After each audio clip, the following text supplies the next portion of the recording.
I want to make a fast video to address some of the assholes who have been leaving not terrible, nasty comments, but kind of just disrespectful, jerky comments in various places on the internet about the video I made yesterday of my Cyberpunk review. Okay, let's first be clear. And I do this out of love. Love for being a prick back to people who were pricks to me. I do this out of love, seriously, because truth be told, unless you're a bunch of little kids, not little kids, but unless you're a bunch of like 12-year-olds, okay, you're forgiven.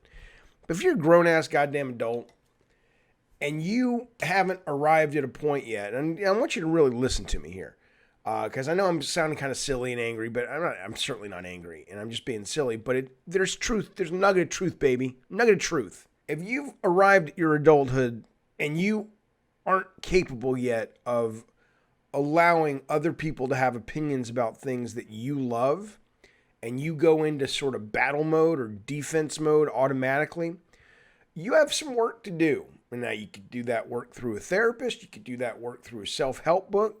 I don't fucking know what you do in your goddamn life, but you do something because you're a moron. But it's fixable. You know what you could do? You can level up. Get in there, roll some new fucking dice or some. Put some point points. Put some point points, baby, into your idiocy. First off, is that's not long enough to do a review. People say that's criticism one about what I put up yesterday. Let's be clear. I have a channel on YouTube, which you're watching right now. Literally a couple weeks ago, I put up a video about me experiencing what would have been my first golden shower. If you don't know what that is, that's when a lady pees on you. Okay, that's where you're at. You may have confused this with the Polygon website, but alas, no. I've in the last year, I've put up videos about golden showers and learning what a blumpkin is. Oh, and the other day I learned what a goddamn blue waffle is. Okay, that's where you're at. You've taken a turn off the freeway, and that's the area of town you're at, but you think you're in Beverly Hills. Okay, let's just be clear. My review, it's not like I submit this shit to Rotten Tomatoes. I'm just a fucking guy with a channel. So yeah, you know what? People are like, you should have used the term impression. No, fuck you. I use the term review. Because I probably will never go back to Cyberpunk. That is my review. I am reviewing it, all right? Do with that what you will, good sir or good madam, okay? Joking aside, let's address some of the issues. You didn't play it long enough. How can you judge it? 3 hours, motherfucker. Seriously, you have been trained like a good slave by the corporations. 3 hours is not enough time to judge a goddamn piece of entertainment? You're telling me people are like, well, it takes, it's a prologue. I literally had somebody write me and say, it's a prologue. Well, what do you expect? It's a prologue. Like, show me in literature text about how to write or screenwriting or whatever, where the prologue is supposed to be boring. It's, well, the prologue's allowed to be boring. No, it's not. In fact, if you look at one of the golden rules of movies, if your script doesn't entertain in the first 10 pages, it usually gets thrown in the trash by agents, actors, studio executives, whatever.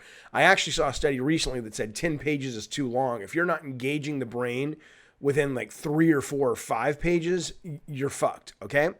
We have a lot of options for entertainment in this day and goddamn age, and I assure you, most people don't go, 3 hours? I mean, think about that. That would be like watching the first Lord of the Rings movie from Peter Jackson, The Fellowship of the Ring, and hating it, or just being bored of it and still feeling compelled to watch Two Towers and Return of the King, and then even all the Hobbit shit. And it's like, why? You spent 3 hours with it. You can't judge in 3 hours whether this is for you or not. I'm sorry, that's you having been conditioned by the corporate masters.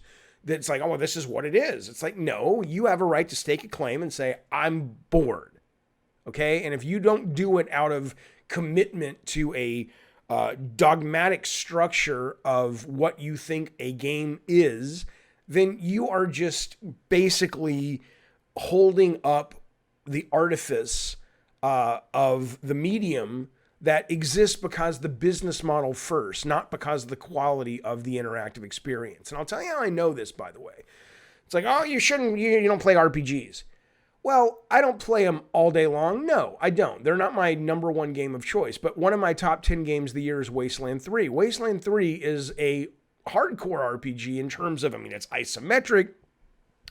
You've got some reading to do more than in Cyberpunk. The idea that my brain just can't hang with an RPG is moronic. That's one of my top 10 games of the goddamn year. Here's what they do different. They engage you, and it doesn't. Yes, they open with an action sequence, but engagement. This is what people understand. Engagement doesn't have to be bang bang shoot shoot. You can do slow burn, doling out the information at a leisurely pace because there's something really nice and interesting about being in the world and having it slowly unfold for you. I think that's wonderful. It's a great way to do pacing, but there's a difference between doing that in a way that is engaging, even if nothing is happening at an action level in a movie or in a story that's slow burn, you're still engaged by it. There's something a character is doing, or there's a weird look a character gives another character, and you're like, I wonder what's going on with that. Or there's an introduction in a game to a mechanic that's like, okay, I don't really understand this yet, but that was really interesting and different. Where is this going?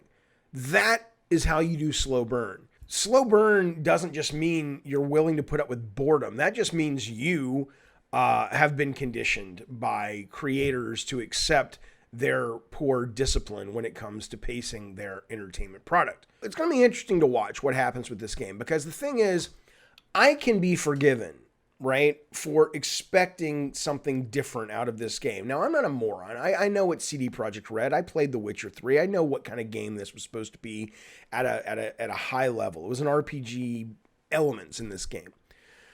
Now, you see, it was a tabletop game, and it came from no one knows that except you. Okay, the vast majority of people know this because of Keanu Reeves, where they spent a bucket of money to get Keanu in there.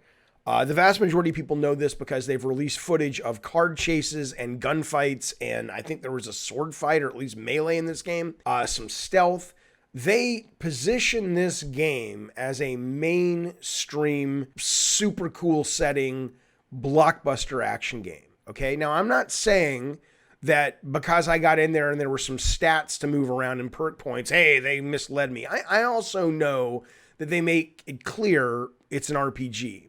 I'm sorry, there's the box on the game right there. Don't tell me that looks like a fucking RPG game. That looks like a dude with a gun going through a badass environment, and it's got more action than it really fucking does. So fuck off, okay? Because I'm not saying I was misled.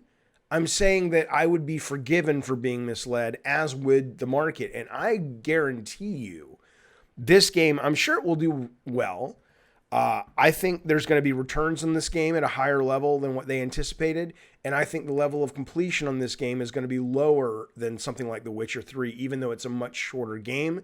Because I think there's a lot of people that were told this was one thing. They get it home, they put it in, and they're like, what the fuck is going on? When can I fucking go out into this amazing world? We'll see what happens with that. The point is, go fuck yourself, and I love you. Genuinely, underneath all the silliness and all the like, we're both gamers. We're all gamers. I don't mind if we disagree. It's a lot of fun to disagree, but I hope you're well. I hope you're staying safe. Hope you have a great holiday, and thanks for giving me a chance to speak my piece. Take it easy, my good friend, and I will see you soon. Bye.